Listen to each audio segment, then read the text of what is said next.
Day 22 of 31 Health Gain December. Welcome sa lahat at ang tip natin sa ngayong araw ay magkaroon ng pacing sa pagkain. Somewhat this is related to our tip yesterday, that is yung mindful eating. So when mindful eating, iniisip talaga natin, we are very mindful sa ating ginagawa. We take time and we savor during that time na tayo ay kumakain. And in addition to that, mas maganda rin, meron tayong conscious effort how to do pacing sa ating pagkain. Meaning, magkaroon tayo ng break in between. So, hindi lang kain, kain, kain, especially if sometimes gutom na tayo and we are excited with our food. I know, nangyayari lang.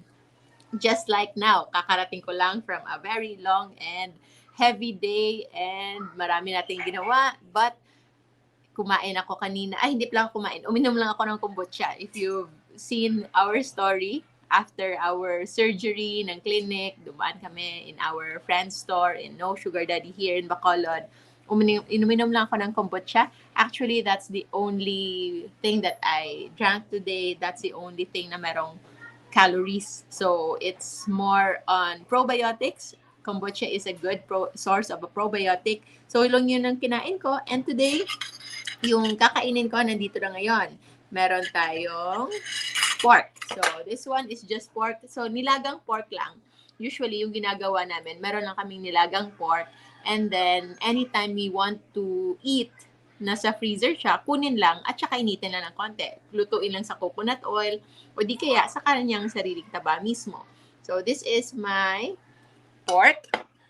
And then, meron ding isang beef patty na naka-ready na. Yung beef patty namin dito is a mixture of beef, ground beef, and then lagyan ng ground pork, and then nilagyan ng ground liver din. So, it's a mixture of liver, beef, and pork, at of course, merong butter. So, merong butter. Hindi ata siya ganun kainit. Bakit hindi siya natutunaw?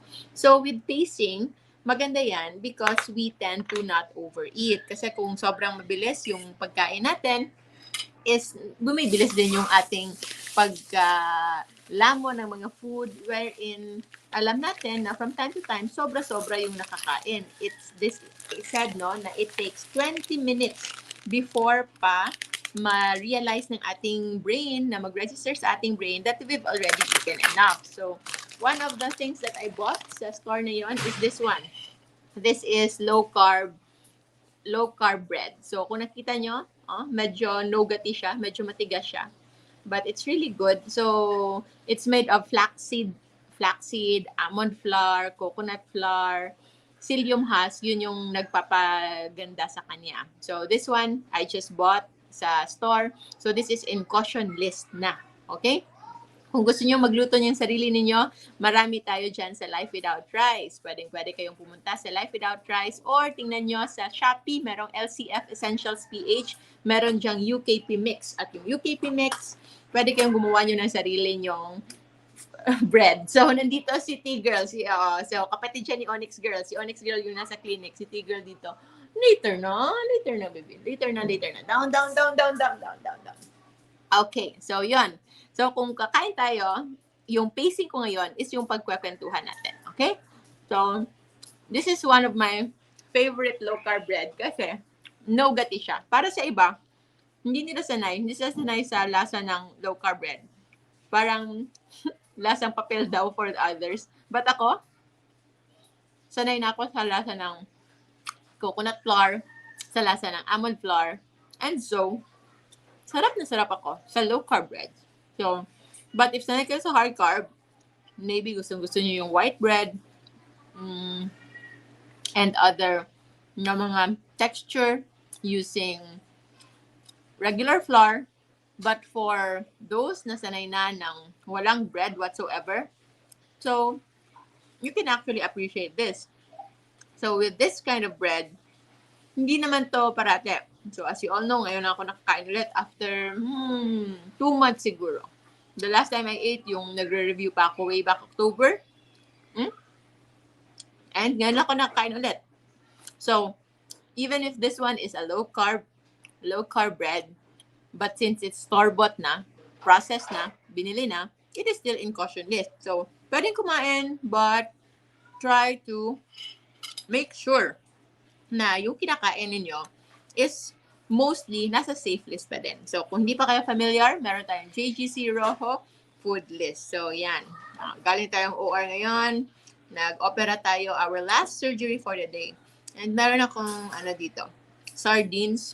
So, sa mga sandwiches and mga palaman, Spanish sardines or tuna, yun talaga yung gustong-gusto ko.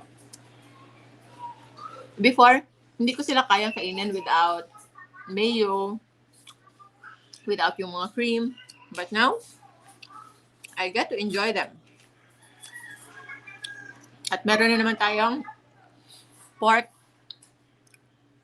na buong buo.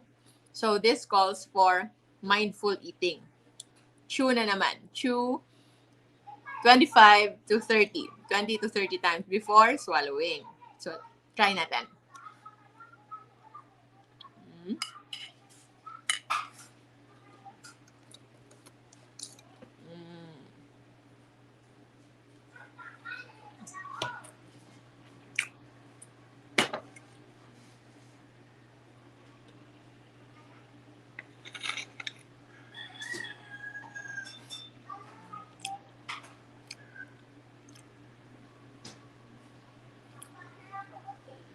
So, alam nyo ba noon, I think 2 or 3 bite lang or chewing, nilunok ko na agad. Right now, kahit I'll count 25 chewing or even 30, ngayon hindi na siya enough. I need to chew more. So, amazing pala, no? Hindi ibig sabihin matanda na tayo. Old dogs cannot learn new tricks. I refuse to believe that. As long as open-minded tayo, we can always improve. We can always try to change. Basta for the better. So, nandito na yung yellow natin. We have ice. And then we have kombucha. So, sobrang ganda ng kanyang sisiladlan ng kombucha. Nadadala talaga ako sa mga containers. So, narinig na yun. There's a pop because kombucha is fermented and buhay. So, kapag buhay, nagproduce pa rin sila ng carbon. So, merong pressure. So, this is kombucha. So, it's probiotic.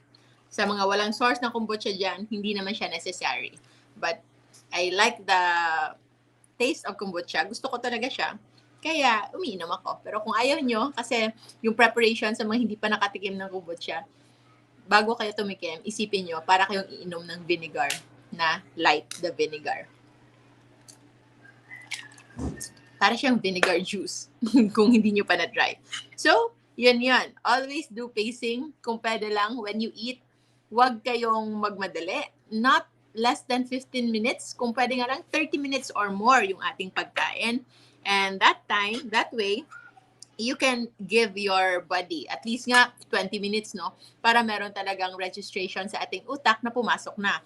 Because from our mouth going to our stomach, kailangan ma-process pa siya para magka-send ng signal from our stomach going back to our brain para ma-recognize ng brain natin na kumakain na tayo. Because if not, baka akala ng utak mo, hindi ka pa rin kumakain. So, yun, like ako ngayon, bago ako kumain, ang dami-daming food na prepare ko dito, only to realize later on, nga kapag kumakain ka na, hindi mo pala yun mauubos lahat. So, yun. You always do pacing when you are eating, especially na meron ng upcoming Christmas parties or gatherings sa family. Mas maganda na you savor the time. So it's not good to talk while your mouth is full. So do pacing. Lunok muna and then after, have a break and talk. Yung tip natin that we posted earlier this morning is take a walk within a meal. So that's really literal. Like kung pwede, kung kukuha ka ng water or meron kayong magkukuha pa ng other foods, kayo na lang yung tumayo at kumuha. Try to help with the family. And at the same time, kung hindi man, you can make an excuse. Maghanap ka ng excuse para kailangan kang tumayo. But if you don't need naman, pwede lang. Just do anything else to give that pacing. So, it might be a walk. Pwede kayong maglakad at magpumunta sa kitchen or saan man to give a break, magkaroon ng proper pacing sa pagkain. Or kung hindi man, you can just pause and talk and savor your time with your family and friends. We are not promoting yung unmindful eating, ha? Like for example, when you're eating, magte-text ka or tawag ka or cellphone ka, because that is taking your mind off that activity. So with mindful eating, you can just really savor the moment that you are in your table, dining table, savoring your time with your family and friends. At yun ay isang paraan for us to really enjoy our meal, because our meal before, ano lang siya tawag natin doon is parang routine lang. Kumakain tayo just to survive, kumakain lang tayo because it's time already. But when you are doing mindful eating, especially when low carb at kapag nagpa-fasting kayo, just like me today, na ang ating pagkain ngayon is already like somewhat counted because we are no longer eating na just like before na 3 times a day, 4 times a day, or kada may pagkain, kakain agad. We are no longer like that. And now we eat, whenever we eat, it's already a celebration of life. So yun na yun ang ating tip for 22 of 31. Malapit na yung Christmas. Merry Christmas sa lahat. And thank you so much. And of course, yes, if you can join our LCF masterclass para all-in-one yung inyong learning when it comes to this way of life, mas maganda din po yun, so that you can help not just yourself but also your family and friends and loved ones, especially ngayong holiday season that we get together with our special someone sa ating mga buhay-buhay. So si T-Girl ay naghihintay na.